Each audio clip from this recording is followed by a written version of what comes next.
All right, I haven't done one of these in a little while. I'm excited to do this one. It's on the Flip 4.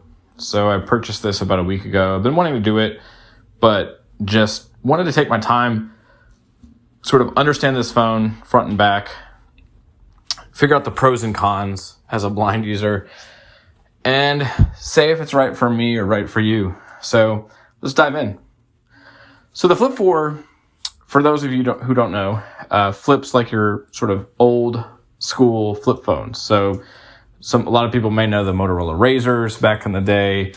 I had an LG 4650, which was top of the line for accessibility at one point in our lifetime. So flip phones are, I don't know, they make me reminisce of the old days. But what I've found is they're actually really cool for a few reasons. First reason is pocketability. I mean, I can literally put this thing in shorts, pants. It doesn't matter. It's not like pulling anything down. You know, my iPhone 13 Pro tends to, if I have a bit of a baggier short or baggier pant, will gradually pull them down a little bit, which, you know, I'm getting to be a little older now. Nobody wants to see that. Number two, I think for us as blind folks, it offers a lot of functionality that sighted folks don't even think about. So when you have this flip shut, your camera, the best camera on the phone, is actually facing you. So on the right-hand side of the touchscreen, that's sort of on the face of the phone, you'll feel the two kind of camera bumps that I guess iOS users probably already are familiar with. It sort of looks like a Braille B. They're just one next to each other, vertical. So they are on the right-hand side. Next to them is a touchscreen that you can utilize. There are some pros and cons of the touchscreen itself that I'll go over here in a minute. But I think overall, this is a pretty cool advancement in technology for us. So I think the Flip 3 did not have a great camera. Now, I always have this argument with myself every year that cameras come out, that how much really does having an amazing camera benefit a blind person?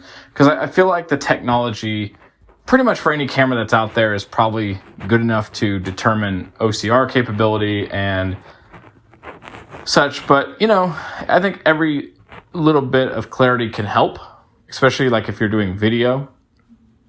So with this one, take for example Ira.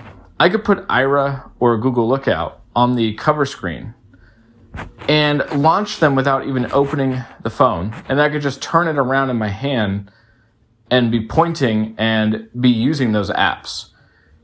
And that is really cool. So for example, I went to the mall last week. I was going to the Apple store to get my wife her birthday gift. And I got dropped off at a store and I wasn't quite sure where the Apple store was from it. So I just turned the phone in my hand and launched Ira and was able to navigate to that Apple store, never opening the phone. And it was super comfortable. I had my cane in my right hand, the phone in my left hand. It does feel a bit like a brick, or like sort of like an old throwaway handheld camera back in the day. So there's a little bit of thickness, but it's still like super comfortable. And because like the camera's not like on the top, right, for example, like way away, because I usually hold my phone at the bottom. So sometimes as a blind person, like my camera probably is a little bit unoriented from where I want it to be, because I'm thinking about where my hand is, not where the camera is, if that makes sense. So with this, because pretty much your hand fits around the whole back side of the phone, your camera ultimately is where your hand is. So you're not miles away. So like lining up checks and cashing them, or even just using it for mail, has been so much fun. I've really kind of enjoyed using this phone again. Now there are caveats. So the first one being that the cover screen, when you add this sort of tweak to make it work for the cover screen launcher, It basically just reads button, button, button. And you're going to hear that. I'll show that to you here in a second. And I thought John Dyer has a great tutorial out there on the Blind Android Users group where you can get, he's a friend of mine, he put together this really nice tutorial that you can actually install the Google version of TalkBack 13 on a Samsung.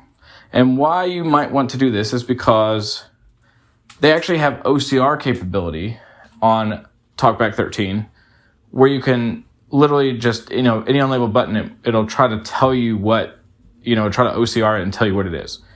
And I was hopeful that would fix my cover screen issue. It did not. It still just says button, button, button. Now, randomly today, it did start saying Sonos, but it's not consistent enough, and then it calls every button Sonos, because I have Sonos on the cover screen.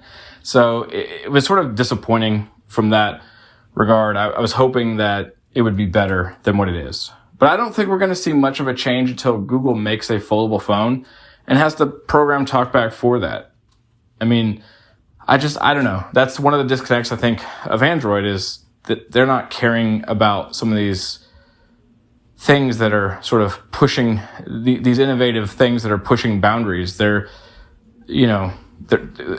Samsung obviously cares, but they haven't updated their TalkBack in about a year, so I don't know what's going on with that. It's such a crazy mess over there right now on just this whole thing. So, but the idea is that, if you want the newest TalkBack, you can follow that tutorial and get it, which is cool. So that was kind of a bummer, but I fought through it, and my suggestion would be if you're comfortable with Android, you're probably familiar with some unlabeled buttons and can figure it out anyway.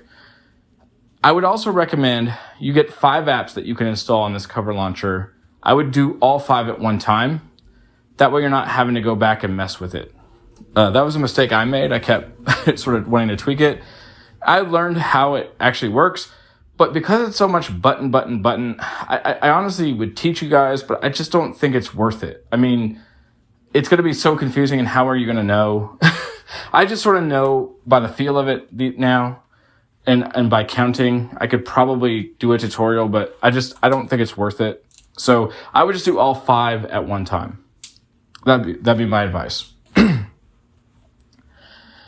So finally,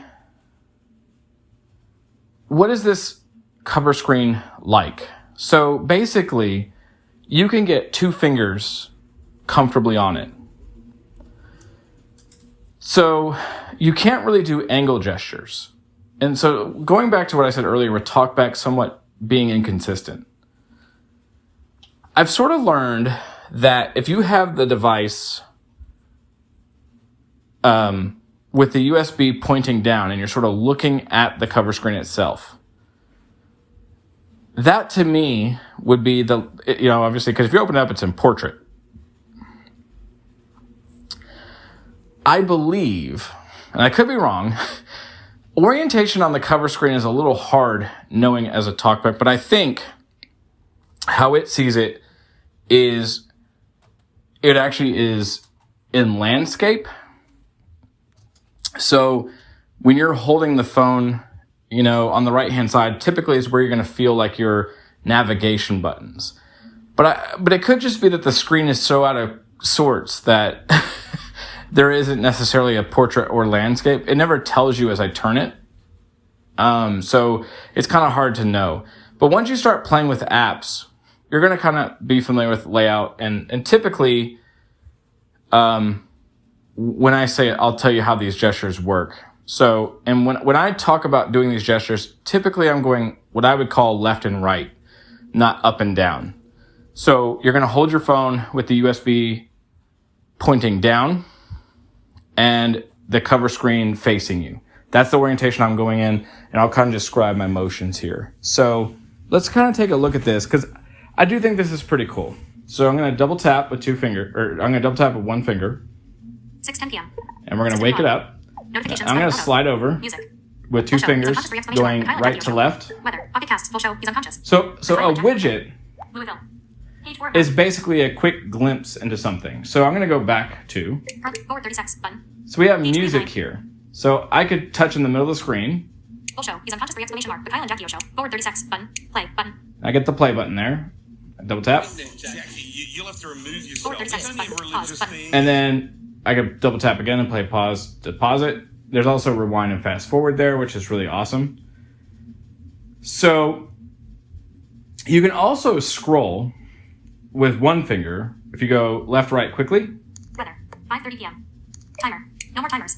So timers. And this is really handy like when cooking. Cover launcher. Unlabeled. Button. All right, cover launcher. 9. And as you hear it, it already said unlabeled button. I want to slow down my speech though, so I'm going to open up Libby, which if I go to my right-hand side, the farthest right is Sonos. And I'm going to move left one. Unlabeled. Button. And that's Libby. Double tap. Use fingerprint or enter pin. Your pin contains I got to do my coordinates. fingerprint sensor. Multistar. To launch this application, please off using fingerprint. Fingerprint doesn't match. Oh, hold on. Let me wipe my fingerprint off Fingerprint there. doesn't match. Device unlocked. There we go. Libby. Taylor revisited the events of the morning, blushing deeply when she thought about Chapter 18. All right. So I've actually got a book open because I was reading Libby earlier, but I'm going to flick right, left. Controls. Menu. Button. Links. Default. Speech rate. Speech rate 505%. Speech rate 550. Speech rate 600%. We're Speech going the wrong way. Speech, There we go. Chapter 18. Speech rate 450. Speech rate 4. Speech rate 300. Chapter 18. Speech rate 338%. Okay. So in this sort of Libby book here, it jumps around a lot. But what I like here is I can do my double tap 3 times. Taylor revisited the events of the morning, blushing deeply when she thought about the look on the Brit's face when she walked into the kitchen. Like Paris seeing Helen for the first time. How embarrassing. She tried to put the whole event out of her mind. She needed to focus. There was a lot to do today. The bucolic drive up Old Hickory was pleasant, the green pastures of the steeplechase on her left, the woods where she chased and caught the Rainman to her right. No matter where she looked in Nashville, there were reminders of her past cases, her successes and her failures. The Rainman, serial rapist named Norville Turner who terrorized Nashville for 10 long years, was due for trial soon. She'd have to check with ADA Page to see what... I'm going to double tap with one time. So that stops it. So as you can tell, now if I touch at the bottom right, maybe top right, let's see. Menu. Button. Out of. The bucolic drive up Old Hickory was pleasant. The green pastures. Menu. Button. Out of. I'll just hit menu. The Cold Room. Taylor Jackson series. Open. Speech rate 307%. Speech rate 300. Now, Audio ducking. Characters. Words. Lines. Headings. Controls. Links. Default. Place bookmark. this button. is where Close book it button. kind of gets annoying. Libby. Shelf. Web view. There are times that talkback is a little sporadic in this. So like trying to navigate. So I went back to my Libby. I closed the book here. Open in Libby. Button in. Scroll to top. Button. I scroll to the top. Shelf. Heading 1. 1 good turn. Heading So I'm 2, on my read off. shelf Heading 2. here. Shelf. Heading So 1. to in. navigate down, obviously I can't see that book I just opened because it's too far down the page. So you have to scroll with 2 fingers. And to do that, you're going to go actually, again, holding it like I was mentioning with the USB pointing down. You're going to scroll left with from right to left with 2 fingers. You're going to hear it kind of move. Navigation. Button. Out of.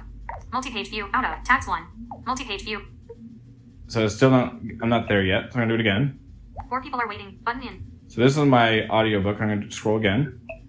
Audiobook. The House Across the Lake by Riley Sager. Go again. Title status. Borrowed button. Navigation. Button. Out of. Title status. Borrowed Now I'm going to button. flick In. right. Open audiobook button. Manage loan. Due in 16. Borrowed August. Where you left off. Dismiss this list. Book The Cold Room by JT. Title status. Open in Libby. Button. There we go. So now I can double tap. You are at open. The Cold Room. Taylor Jackson. And now series. we are back where I left off. So that is actually really cool. So I do like it because, you know, like reading is so much faster. So let's take a look at, you may ask, Joe, how would Device you unlocked. One UI home. open, Weather. how do you get this set up? Because by You have default, to if check you, with ADA Page to see what the... if you get this, if you get your Flip 4 and you go to settings and you go to cover screen, you're not going to see this option on how to do cover screen launcher. So what you're going to do is you're going to go to your app drawer. Well, actually, you'll go to the Galaxy Store, install GoodLock. Once you install GoodLock, you're going to open Google, it. So I'm going to go ahead and do that. Calendar. Contact. Galaxy Store. Gallery. Game launcher. Good luck. There we go. Good luck. And you're going to look for an Redesign your app, Galaxy. Lockstar, in 1 of 9, here enlisted, called- Unlabeled. Multistar. 2 of 9. Multistar. So you're going to double tap on that. You will have to install it from the Galaxy Store as well, but it'll walk you through that the first time. So you double tap on that, Multistar. Galaxy Foldable. You can and foldable you're going to go keyboard, to keyboard, keyboard, Galaxy keyboard, Foldable. You're going to double tap, Multistar. Galaxy Foldable. Cover launcher widget. Launch application on the cover screen. 2 of 6. and that's what you want, Cover Launcher Widget. Now, in there again, when you double tap there, when you start building your cover screen, just go ahead and do all 5 at one time. I think it will be easier for you once you start doing that. One other final quick note, there is something called Cover Screen OS that you can download from the Play Store. I've tried it and it was 100% inaccessible. I was not able to get it to work. If somebody knows a workaround, please put a comment in here because I would love to use it. It's way more powerful because you can actually launch any app from your phone from it. But it basically just makes my phone hang. And I'm not able to do anything. So it's sort of disappointing. I was hoping to actually use that and utilize it. I also tried it with commentary because I'm not opposed to using commentary, but I had the same results. So it was disappointing there as well. So I hope this has taught you a little bit about the Flip 4 and given you some pros and cons. I think final thoughts. After a week's use, battery life is really good. I think it's, on par with my iPhone 13 Pro. I mean, I think my 13 Pro ultimately gets more battery, but, it doesn't have 2 screens.